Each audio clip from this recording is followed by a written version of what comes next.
Maher and Counselling Room. This is the office. This is the door people use to come in. This is the toilet. And this is the counselling room.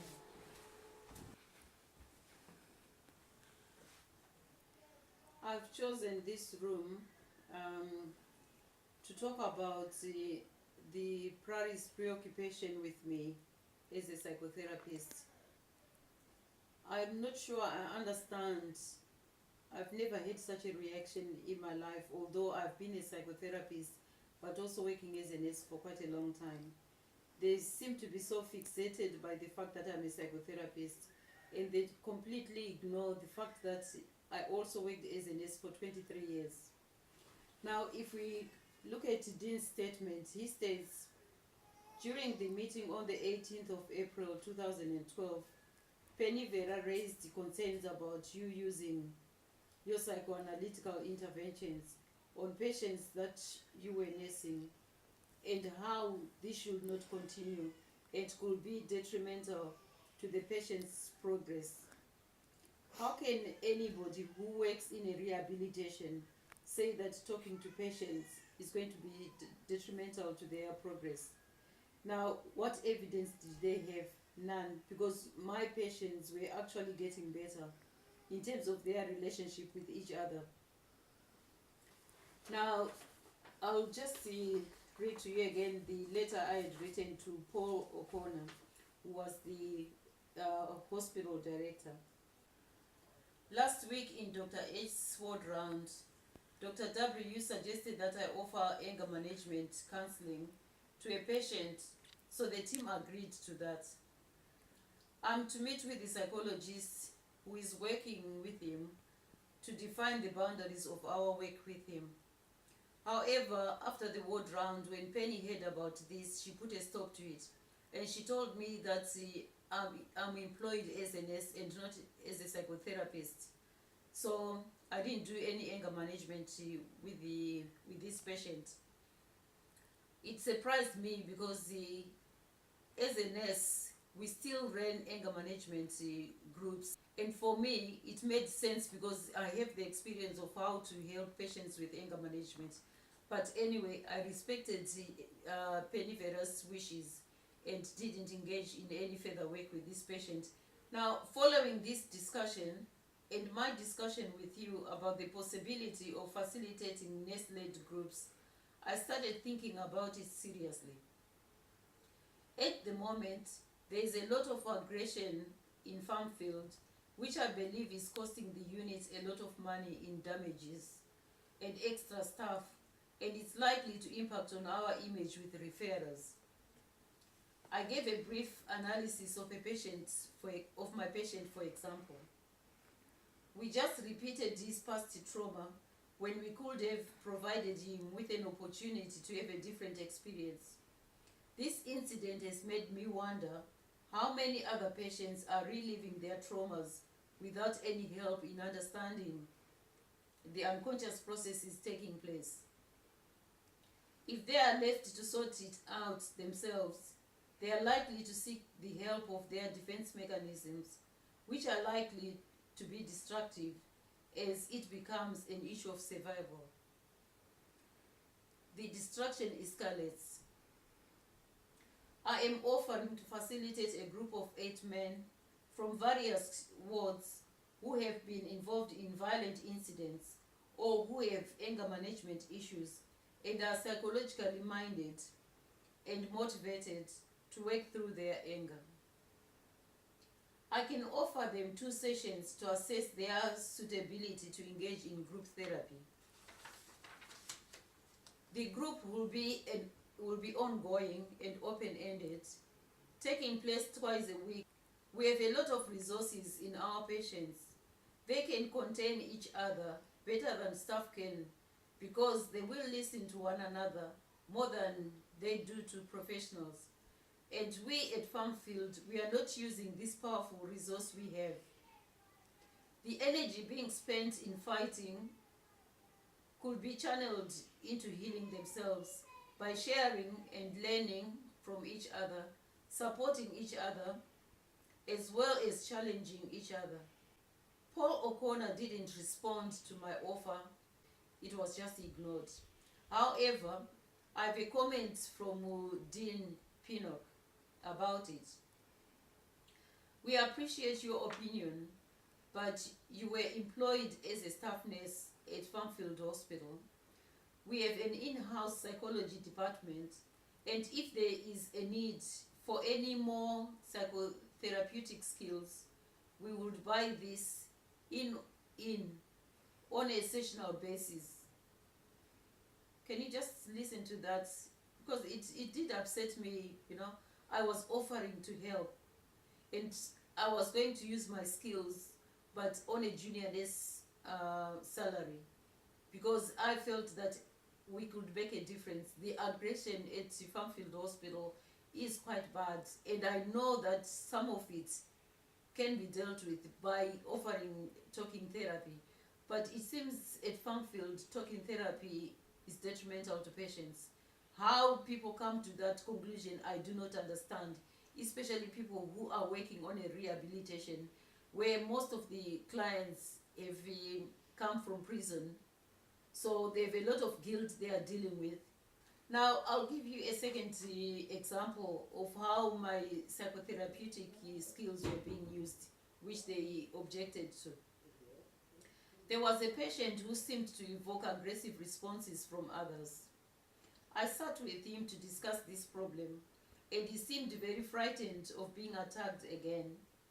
But his expression of his fear seemed overloaded.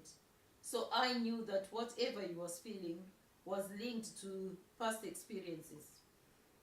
And that link was provoking aggressive responses in others.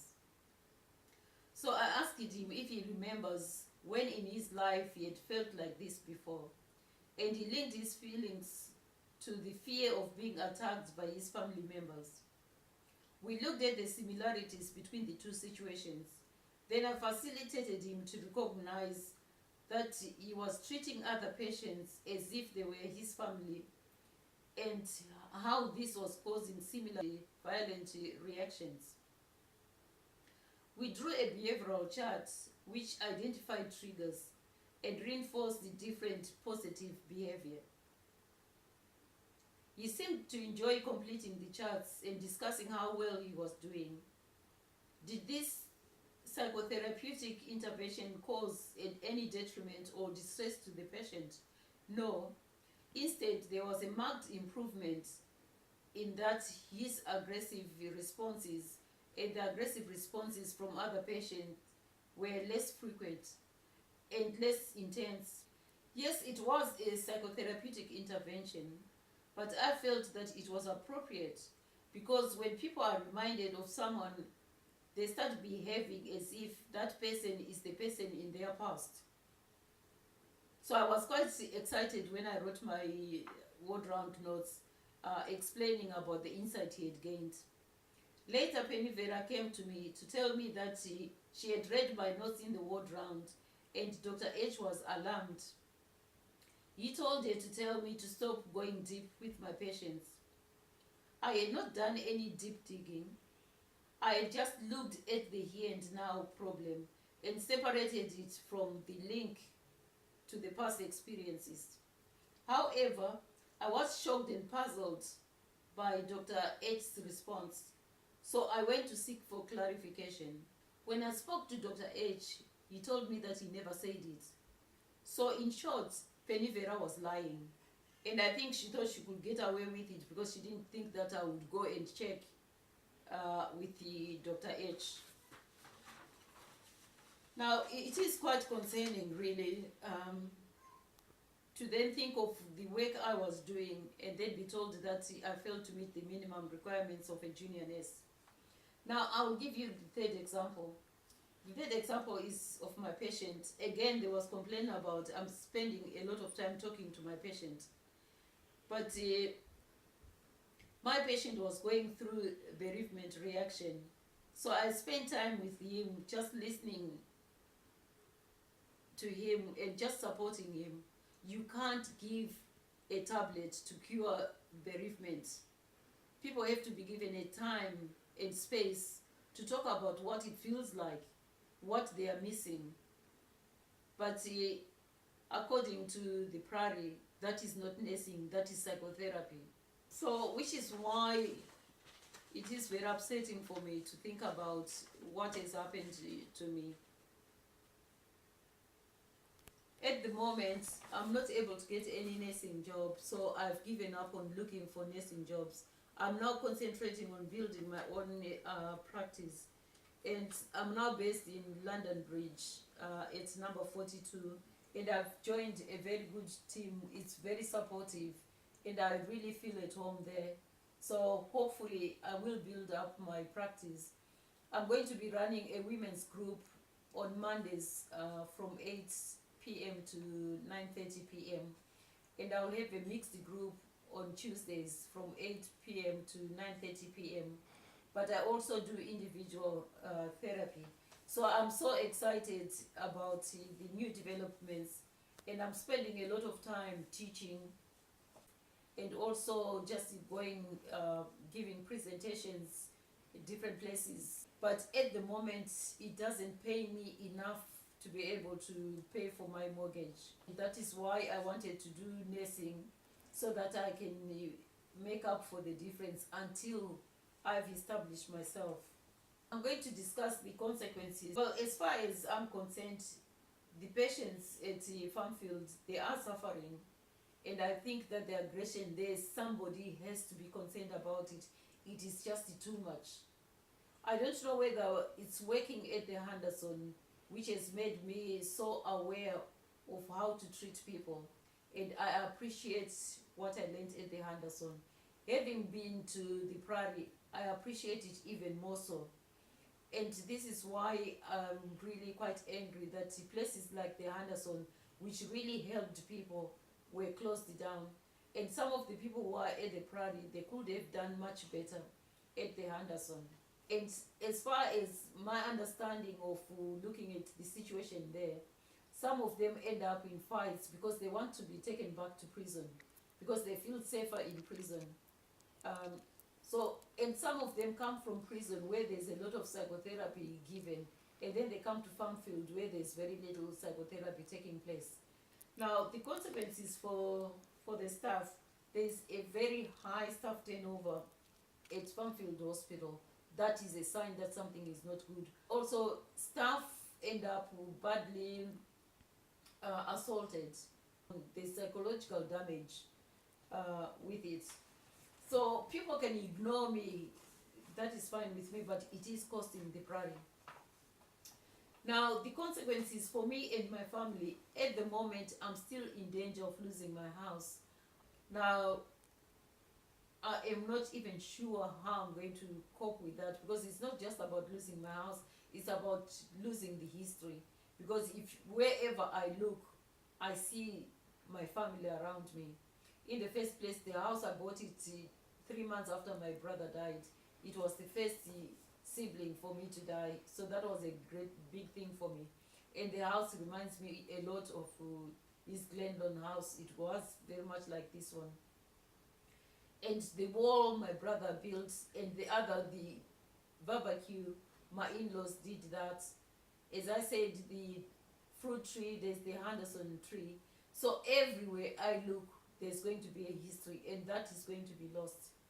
Now, even if we sell the house, we are not going to be able to buy anything. We'll be lucky to buy even a one-bedroom flat. So where am I going to be with my grandchildren in a one-bedroom flat? I am not sure I can cope with just that idea of being separated from my grandchildren.